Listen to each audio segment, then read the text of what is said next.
여호와께 감사하라 라는 제목으로 오늘 하나님 말씀 함께 나누고자 합니다. 잘 알듯이 아들이 군대가 있으니까 그 사건을 통해서 하나님이 제게 말씀하시는 부분이 좀 몇 가지가 있습니다. 어제 비가 좀 많이 왔죠. 들어오는데 김포 톨게이트 지나서 나오는데 집사람이 전화가 왔더라고요. 비가 많이 온대요.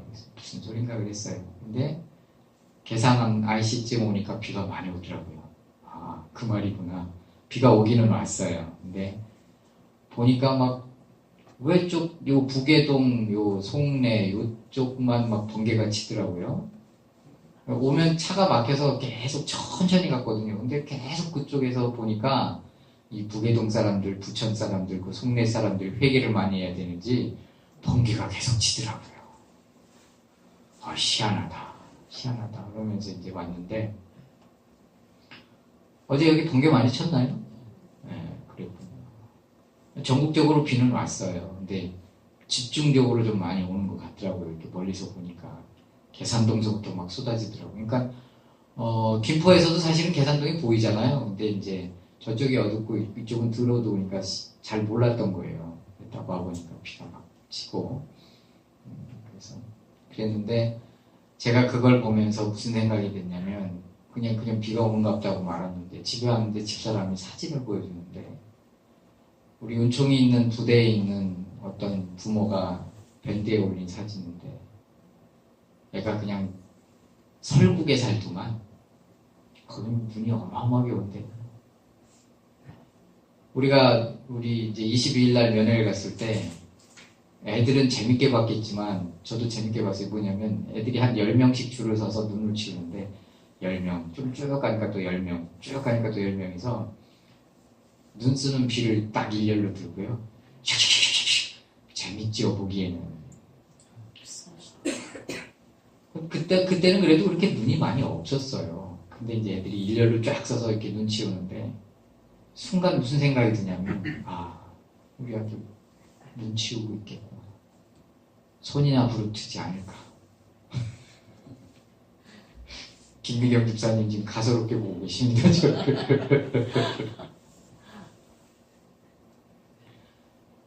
이게 하나님의 마음인가 보구나. 그 생각이 들더라고요. 세상에 우리를 보내놓고 주님도 똑같은 마음이신가 보다. 저도 그게 마음이 너무 아픈데 우리 사모님은 무슨 심상으로 그걸 여보 여긴 설국이래.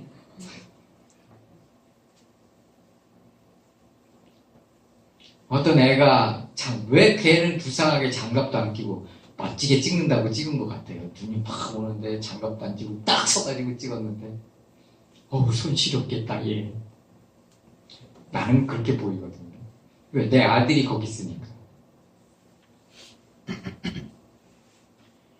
아마 눈치 보는 거 보셨겠지만 우리 학생들은 봤겠지만 재밌죠. 일렬로 서서 소대장 같아요. 쓸어! 착착착착. 우리 아들 말이 더 웃깁니다. 힘줘서 털어내! 그런데요. 그러면 애들이 다 같이 쳐서 털어내는데 착착! 그러는데 나중에 그냥 힘 빠져가지고 다 그런데요. 그 일 너무 재밌게 하는데 저게 지금 군대가 재밌는 건지 아니면 제가 그리고 나서 이제 돌아왔는데 자대 배치 받고 첫날에 전화가 온 거예요. 집사람하고 저 서울에 있어서 이제 갔다가 오는 길에 전화를 받았는데 23일이죠. 목소리가 영 안 좋은 거예요. 근데 힘들다는 말을 부모들한테 못한대요. 그렇게 상사들이 시킨답니다. 부모님들 걱정하신다고. 많이 힘드니? 힘드는가 보구나. 그랬더니 대답은 그렇죠. 뭐 이렇게 우회적으로 대답을 하는데 힘드는구나. 근데 우리가 22일 날 함께 예배 드릴 때 어떤 말씀을 봤냐면 창세기 24장을 봤어요. 그래서 이삭이 아내를 얻으러 가는 종에 대한 이야기를 나눴죠. 근데 아들에게 좀 무슨 예배를, 그날 수요일이었잖아요. 무슨 예배를, 어떤 예배를 하고 보낼까 고민하다가 창세기 24장을 봤어요. 이유는 하나님이 이 예비하신 것들을 네가 볼 것이다 라는 의미에서요. 첫 번째는 하나님이 아브라함을 어떻게 축복하셨는지. 24장은 그거잖아요. 이제 아브라함의 인생은 끝났어요. 세대가 교체되는 거예요. 그러니까 한마디로 하나님이 우리 아들이니까 어려서부터 지켜봤잖아요. 하나님이 우리를 어떻게 소소한 것부터 큰 것까지 다 축복하셨는지, 엄마를 아빠를 어떻게 축복했는지 걔는 봤단 말이에요. 그 하나님이 이제 시대를 바꿔서 너의 모든 것을 예비하시고 앞서가서 준비하고 기다리신다. 근데 아브라함은 자기가 가장 신뢰하는 종을 보내요. 난 양자 삼으려고 했던 그 종이잖아요. 그만큼 믿음 있고 뭐 인격도 있었겠죠. 그러니까 양자를 삼으려고 했겠죠. 그 종을 보냈단 말이에요. 근데 군대 간 아들한테 누굴 보낼 수가 없잖아요. 하나님께 의탁하는 것밖에. 그 얘기를 못했어요. 그날은. 하나님이 친히 너와 동행하실 거다. 그리고 하나님이 앞서 사자들을 보내서 앞서가서 준비하고 그리고 널 기다리고 있을 것이다. 널 기다리고 계신다. 근데 그 다음날 전화가 왔는데 계속 차에서 기도를 하는 거죠. 얼마나 제가 하나님 아들이 이렇게까지 힘들 줄은, 군대가 쉽진 않겠지만 얼마나 그 부모의 그늘이 좋아요. 근데 집에 거의 도착했을 쯤에 하나님이 그런 마음을 주셨더라고요. 너무 명확하게. 아니 뭐 환청이 들리는 건 아니에요. 그런데 정말 명확하게 뭐라고 그러시냐면 나는 신실한 하나님이다. 그 말만 하셨어요. 그러니까 무슨 생각이 드냐면 네가 날 못 믿냐? 이게 이제 후로 따라오는 거죠. 나는 신실한 하나님이다. 그러는데 더 이상 거기서 끝냈어요. 그래서 집사람 보고 그랬어요. 집사람도 울고 저도 울었거든요. 전화 끊고. 근데 제가 그랬어요. 한마디 했어요. 그냥 딱 한마디 했어요. 하나님은 신실한 하나님이시래. 그 얘기만 했어요. 내가 그때 오면서요, 내 친구한테 전화를 할까, 걔가 무궁화 하나인가 2개까지 있다가 제대를 했거든요. 아무래도 동기도 있고 친구도 있을 거 아니에요. 그리고 걔는 그만뒀어도 나머지 동기들은 계속 진급했을 거고. 야, 걔 XX 하려다가 전화해가지고, 걔랑은 친구거든요. 야, 이럴래다가 오만 생각이 다 든 거예요. 그러다가 전화할 마음을 딱 버린 거예요. 하나님이 하시게 두자.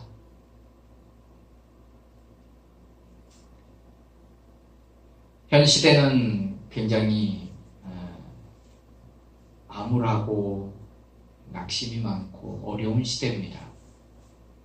그래도 우리나라 사람들은 굉장히 착한 편이에요. 주중에 우리 은서랑 어떤 TV 프로를 봤는데 아이가 그림을 그리는데 새 2마리를 그린, 근데 한 마리 새는 작은데 굉장히 어떤 강한 모습으로 표현했고, 하나는 큰 새인데 그 작은 새는 세월호의 그 부모 중에 한 새, 그러니까 부모새, 이렇게 표현을 하더라고요. 그 아이가 초등학생이에요.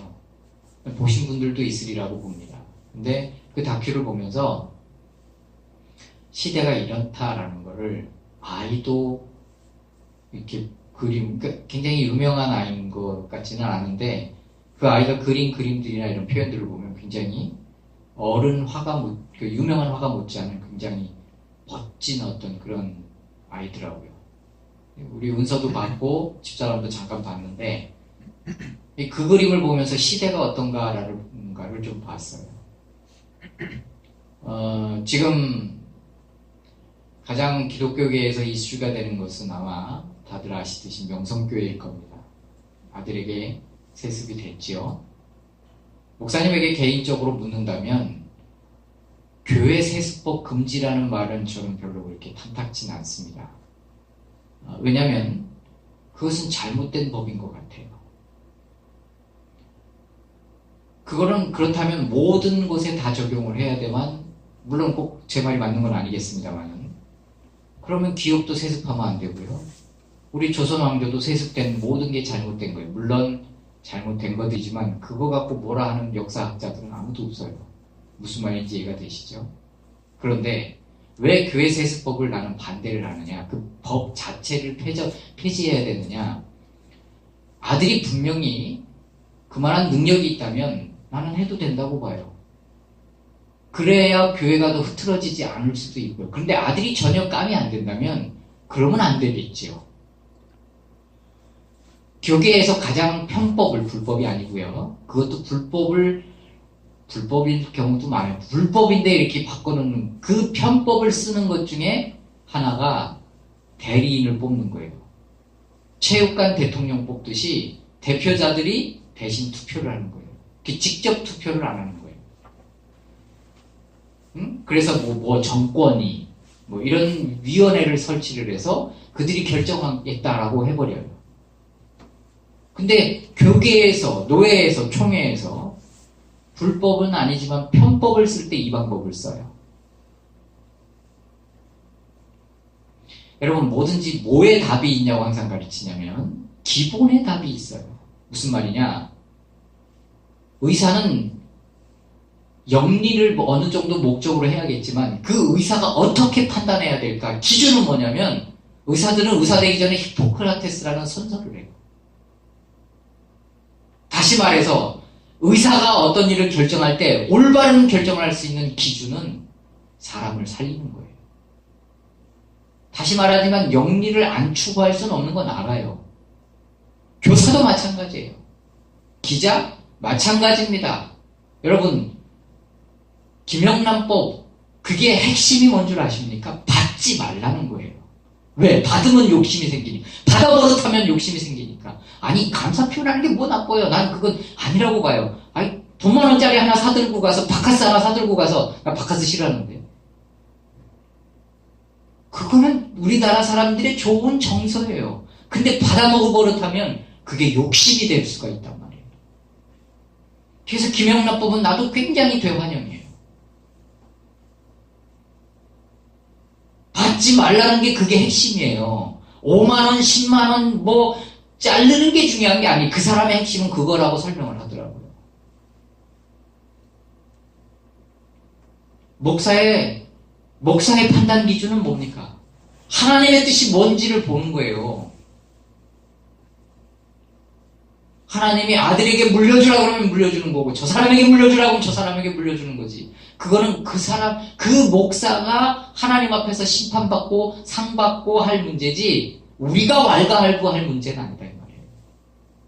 기자가 사건을 보도할 때 그렇죠? 사실을 보도하면 되는 거예요. 그들도 사람이기 때문에 잘못된 보도를 했다. 그러면 정정 보도를 해주면 되는 거예요. 근데 왜 문제예요? 정권 유착? 없을 수는 없겠지요. 뭐든지 기본에 있어요. 답은. 다 기본에 있어요. 기본이 안 돼 있는 거예요. 교회에서 목사에게 그러면 죽는다? 그러지도 않아. 목사님에게 그러면 뒤진다, 죽는다도 아니야. 물론 질서는 지켜야겠죠. 그러나 목사는 하나님의 뜻을 분별해서 하나님의 뜻을 가르쳐주는, 선포하는 사람이에요. 그런데 목사는 욕심에 이끌려서 어떤 걸 선택해놓고 너희들은 이게 하나님의 뜻이니까 그렇게 알아! 라고 한다면 위에 사람이 질서를 안 지키는데 밑에 사람이 무슨 질서를 지키길 바래요. 그래놓고 목사한테 잘못하면 되긴다. 그게 앞뒤가 맞는 얘기냐고요.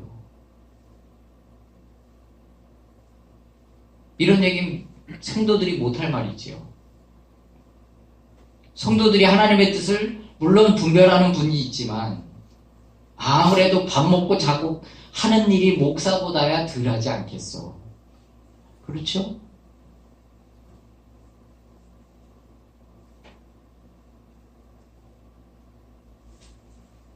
질서가 총회장이 자기는 욕심대로 가면서 밑에 있는 사람들에게 당신 노회장한테 그러면 천벌을 받습니다. 이게 할 소리냐고.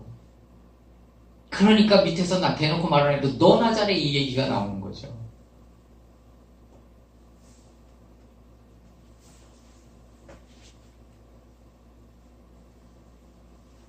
시대가 교계는 이렇고요. 사회는 진짜 먹고 살기 힘든 무한 경쟁. 예전에 약국으로 돈 벌던 사람이 약국으로 벌기가 힘들대요. 왜? 너도 나도 약국을 세우고. 슈퍼로 먹고 살던 사람이 이제는 슈퍼도 힘들대요. 왜? 너도 나도 슈퍼를 세우니까. 우리 잘 알듯이 요 앞에 월드마트, 지금 제일 식자재 마트로 바뀌었지만 거기 들어서고요 가게 그 전까지 여기 돈 쏠쏠이 벌었어요. 진짜 무한 경쟁 시대예요.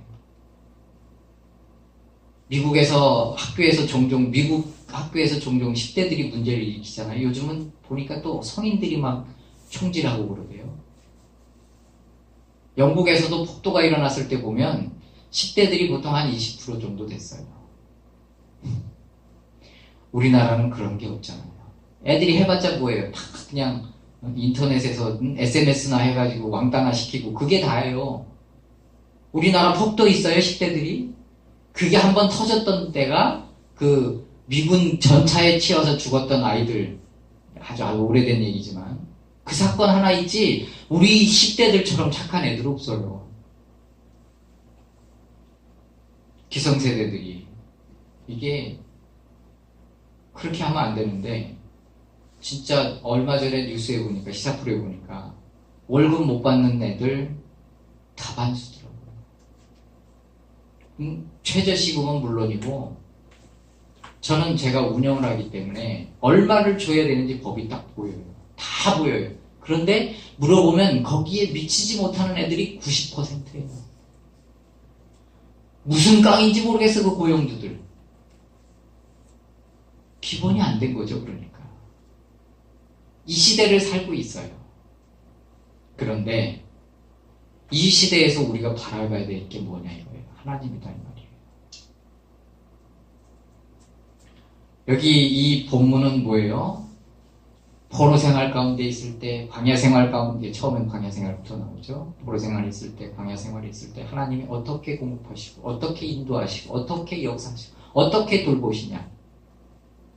여호와께 감사하라. 그는 선하시며 그 인자하심이 영원하미로다. 여기에 빠져있는 단어가 뭐라고요? 왜냐하면. 여호와께 감사하라. 왜냐하면 그 인자하심이, 그 성실하심이, 그 은혜가 풍성하시기 때문이다. 근데 그걸 결론적으로 뭐예요? 그분이 하시는 일이 기이하도다. 우리 인생에 있어서 하나님은 우리를 돌보시고 이끄심에 있어서 뭐든지 기이하게 다 역사하시는 거예요. 그럼 오늘 이 본문을 본 이유가 뭐냐? 오늘 여러분 저와 함께 목표를 다시 한번 점검해야 될 필요가 있다고 생각해요. 우리의 목표는 어디예요? 저 천국이에요. 우리의 목표는 이 땅에서 잘 먹고 잘 사는 게 아니에요. 목사님들이 홍해와 갈릴리 바다, 아니, 사해와 갈릴리 바다는 같은 물줄기예요. 하나라고요, 강이. 그리고 둘 다 호수예요, 사실은. 그런데 하나는 사실은 갈릴리도 바다로 부르죠. 갈릴리 바다. 그리고 같은 길이라니까요. 근데 사해는 왜 그래요? 늘 들었던 말씀드릴 거예요. 좀 하도 안 먹어, 저는 한 번도 안 써먹어서 모르시나? 갈릴리는 풍성히 쓰고 그걸 보내버려요. 근데 사해는 풍성한 걸 또 받아요. 좋은 걸. 무기질, 염화물 뭐 다 좋은 것들 가득한데 그걸 나갈 데가 없는 거예요. 그러니까 죽은 바다가 되어버린 거예요. 마찬가지예요.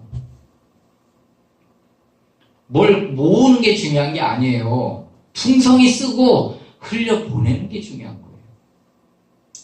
고이면 썩어요. 그게 사회예요. 우리는 모으기 위해서 이 땅의 목표가 아니에요. 우리의 목표는 저 천국이에요. 전영돈 얘기를 제가 자주 하죠. 그분 무명세월을 10년을 했어요. 그분 자살 생각도 했고요. 김병만이도 그런 생각을 하셨던. 요즘 이제 김병만 씨가 책을 쓴 게 있다대요. 난 잘 모르는데 그 내용에 보면 이런 게 나온대요. 약국을 하나씩 하나씩 둘러서 수면제를 하나씩 모아가지고 40개를 모았대요. 그러면 죽는 거예요. 자기 방에 가서 이렇게 죽으려고 딱 하는데, 그날따라 뭐가 눈에 들어왔냐면 자기 목표가 눈에 들어온 거예요. 그게 어디냐면, 여의도 KBS 그게 보인 거예요.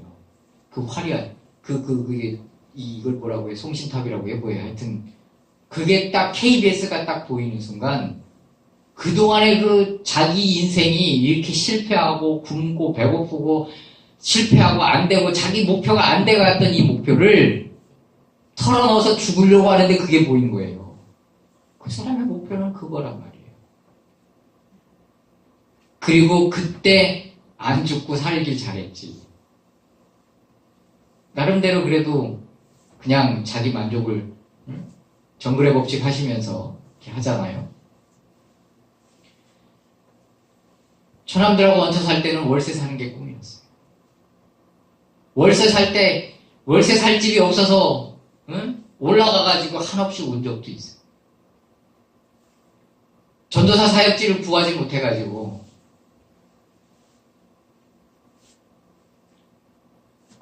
그 도시 뒷산에 올라가서 이렇게 내다보이는데 십자가가 얼마나 많아요. 저만한 교회 중에 내가 섬길 교회가, 내가 사역할 교회가 하나 없다니. 하나님이 일부러 그런 시점들을 주시는, 그러니까 타이틀이 너무 좋으니까 이 때를 놓쳐버리니까 아무도 못 쓰는 거예요.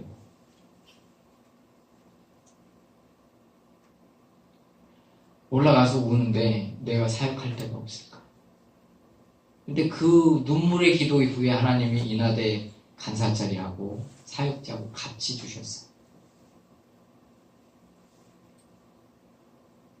여러분, 우리 김희경 집사님 여기 계십니다만 우리 준식이가 항상 했던 말이 있어요. 고등학교 때, 중학교 때. 목사님 소원은 스타렉스, 꿈에도 소원은 스타렉스.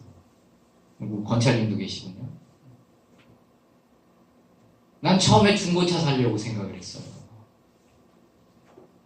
어떻게 하다 보니까 풀옵션을, 사모님 항상 타야 되니까 거기 에어백을, 보조석에 에어백을 넣다 보니까 옵션이 풀옵션이 묶이는 거예요. 그 차가 좋다는 건요, 제가 강원도에서 한번 실감한 적이 있어요. 터널 딱 나왔는데 그쪽에 반대쪽은 눈이 하나도 안 왔는데 나오자마자 보니까 눈이 한 요만큼 쌓였던 것 같아요. 순간 당황해서 브레이크를 밟으면 안 되는데 브레이크를 콱 밟았거든요. 근데 ABS하고 약간 틀리더라고요. 차체 제어 장치라고. 차가 이 타이어가 하나만 잡히는 게 느껴요. 뒤에 이쪽 틀어지는 쪽을 잡는지 어쨌는지 하여튼 드륵. 와, 좋은 차는 이래서 좋은 거구나. 앞바퀴도 잡아요, 얘가. 드륵 잡는 게 없더라고. 탁탁탁탁탁. 돈이 좋긴 좋구나. 뭘 바라보고 사냐 이 말이에요. 뭘 말하고 사느냐 이거예요. 하나님이 안 주신 게 있냐 이 말이에요. 힘들고 어려워서 그거를 내가 지금 뭘 지었어. 그걸 누구장창 얘기할 거 아니에요. 내가 이 설교를 준비하면서 18년도 성전구입 18년도 빼자고 생각을 했었어요. 그런데 왜 안 뺐냐면 빼면 목사님 믿음이 없어졌나? 18년도까지 못 구하실 것 같으니까 뺐나? 그게 아니고요. 이게 18년을 묶어놓으니까 오늘 주고 싶으신데 못 주시나 보다 이 생각이 번쩍 든 거예요. 아무도 아멘을 안 하는군. 너무 어이없죠? 이 반응은 뭐지? 비웃는 표정들인데 서로 한번 봐봐요.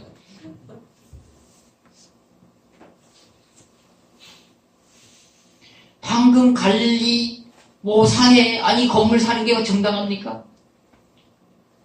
이찬수 목사님 최근에 건물을 샀는데 다른 사람은 사서 이렇게 해도 되지만 목사님은 안 된다고 말렸대요. 근데 자기도 그걸 실감했대요. 그래서 하나님께 물었더니 하나님 그러시대요. 네가 산 거에 대해서는 유보, 판단 유보. 지켜보겠다는 얘기예요.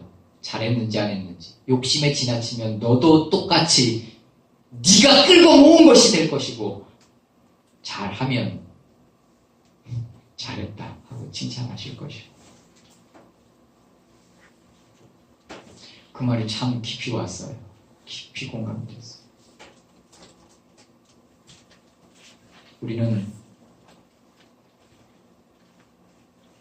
다시 한번 목표를 점검해야 될 필요가 있습니다.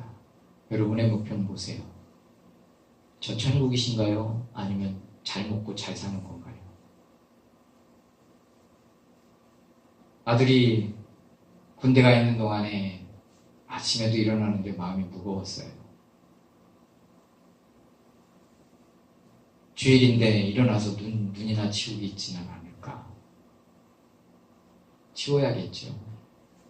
예배는 잘 드려야 할 텐데 혹 이놈 하나님 안 계셔, 하나님 계시다면 왜 나한테 이렇게 힘들게 하셔라고 반발심은 생기지 않을까?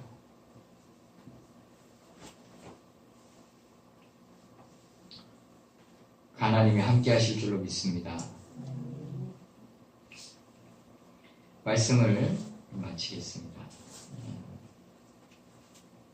하나님은 뭐든지 우리가 말하고 관심 갖고 여기 광야에서 힘들 때, 포로 생활에서 힘들 때, 이 단계가 다 그거예요. 107편. 네, 하나님이 귀하게 구원하셨다라고 결론을 항상 내줘요. 그 문단마다 주님이 귀하게 구원하셨다. 주님은 우리를 귀하게 인도하세요. 할렐루야. 우리가 할 일은 뭡니까? 목표를 다시 한번 점검하면서 욕심에 들지 않도록 자신을 돌아보고 감사하며 살아가는 저와 여러분이 되기를 바랍니다. 정리합니다. 하나님 우리의 모든 것을 예비하십니다. 할렐루야. 올바른 것을 선포하시기를 바랍니다. 할렐루야. 너희 말이 내 귀에 들렸은즉 이라고 말씀하셨어요.